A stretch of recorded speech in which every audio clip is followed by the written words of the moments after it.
একটি সমকোণী ত্রিভুজের প্রতিভুজের দৈর্ঘ্য এবং পরিসীমা যথাক্রমে 13 সেমি এবং 30 সেমি। ত্রিভুজটির ক্ষেত্রফল হিসাব করি। তাহলে সমকোণী ত্রিভুজ আঁকি।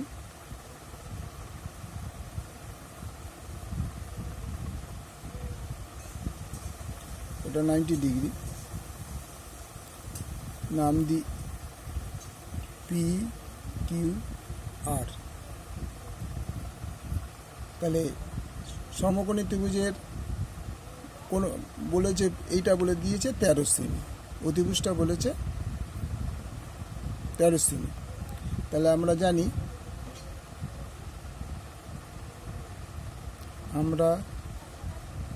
জানি অতিভুজ square equal to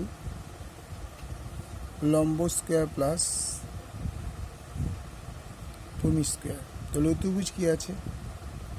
P R square is equal to P Q square plus Q R square. মনে করি P Q equal to X এবং Q R equal to Y সেমি।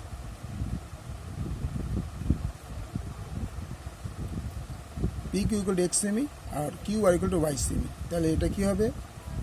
পি আর স্কোয়ার আমার কিছু করার নেই, পি আর স্কোয়ারটা অতিভুজ থাকবে। এবার পি কিউ কত? এক্স, তার মানে এটা এক্স স্কোয়ার, এটা ওয়াই স্কোয়ার। এবার জিনিস খেয়াল করে দেখো, ও বলে দিয়েছে 13, তার মানে এটা হচ্ছে 13 square equal to X square plus Y square.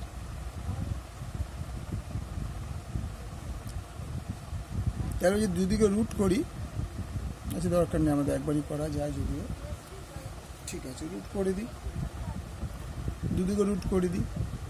তাহলে রুট করলে কত হবে? 13 root over X square plus Y square equal to 13। এটা 1 নম্বর হয়ে গেল। তাহলে এইটা হচ্ছে তোমার অতিভুজের ফর্মুলাটা। তাহলে বলেছে কি অতিভুজের পরিসীমাটাও চাই। তাহলে পরিসীমাটা কি হবে? পরিসীমা equal to X plus Y plus অতিভুজ হচ্ছে X square plus Y square equal to 13।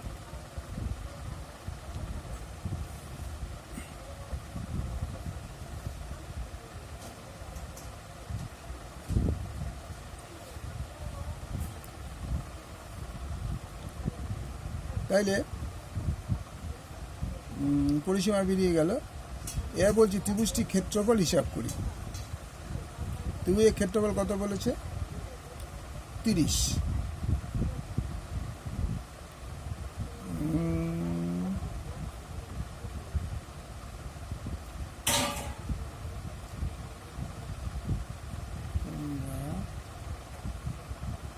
তাহলে ওইটা হচ্ছে পরিসীমা, এটা পরিসীমা।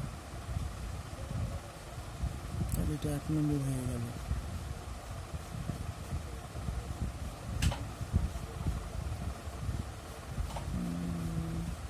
না, এটা কেটে দেয়, এটা এই সিস্টেমে করাটা গন্ডগোল হয়ে যাবে। তাহলে X square plus Y square is equal to 169। আবার কি বলেছে এবার? ত্রিভুজের পরিসীমা। পরিসীমা হচ্ছে এক্স প্লাস ওয়াই প্লাস 13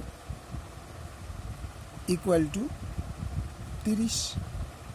তাহলে X plus Y equal to 30 বিয়োগ 13, তার মানে হয়ে গেল 17। এটা 1 নম্বর, এইটা হচ্ছে 2 নম্বর সমীকরণ। এবার খেয়াল করে দেখো এটাকে আমরা কীভাবে ভাঙাতে পারি। X square square plus B square দুটো ফর্মুলা হয়। একটা হচ্ছে A plus B whole square. এই দুটোর বদলে আমি একটা জিনিস বার করব। কি লিখব? X plus Y whole square minus X minus Y whole square by two. আমরা যদি এইটাকে A square plus two X Y plus Y square plus A square minus two X Y plus Y square, তাহলে two X এ কেটে গিয়ে two X square plus two Y square থাকবে। আমি এই দুই দিয়ে ভাগ করলে হবে X square by Y square. তাহলে এটা ইকুয়াল টু হয়ে গেল 169। বাট এক্স প্লাস ওয়াই আমি পেয়েছিলাম কত? 17। তাহলে এর বদলে আমি লিখে দিলাম 17 minus X minus Y whole square equal to, এটা দুই দিয়ে আমি গুণ করে দিচ্ছি একবারে। 9 দুগুণে 18, 8 হাতে আমার 1, 6 দুগুণে 12, আর 6 দুগুণে 12 কে 13, 3 হাতে আমার 1, 2 কে 2 কে 3, 338 বা X minus Y whole square equal to 338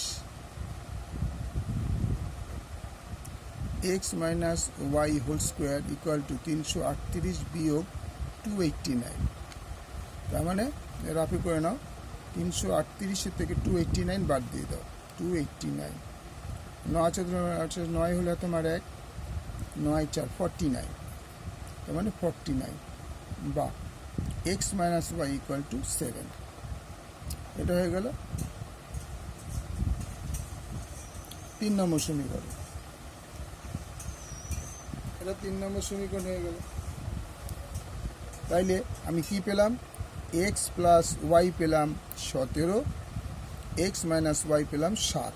এবার যোগ করে দিই, যোগ করে পাই, তাহলে 2x ইকুয়াল টু 24 বা এক্স ইকুয়াল টু 24/2, তার মানে 12 সেমি। তাহলে এক্স পেয়ে গেল 12 সেমি। তাহলে এক্স আবার X plus Y equal to 17, এক্সের জায়গায় আমি লিখি 12 প্লাস ওয়াই ইকুয়াল টু 17 বা ওয়াই ইকুয়াল টু 17 বিয়োগ 12 ইকুয়াল টু 5 সেমি। তাহলে ক্ষেত্রফল কত হবে? ক্ষেত্রফল ইকুয়াল টু 1 বাই ভূমি হচ্ছে পি কিউ আর আর উচ্চতা হচ্ছে পি কিউ, 1/2। তাহলে আমি ধরেছি এটা এক্স আর এটা ওয়াই, তাহলে এক্স কত হবে? পি কিউ এক্স ধরেছিলাম, তাহলে এক্স কত বেরিয়েছে? কোথায় এক্স বেরিয়েছে 12 ইন্টু 12। আচ্ছা, তাহলে ওয়াই ধরেছিলাম কত? কিউ আর কে ওয়াই ধরেছিলাম, Q R equal to Y, ওয়াইয়ের মান বেরোলো 5।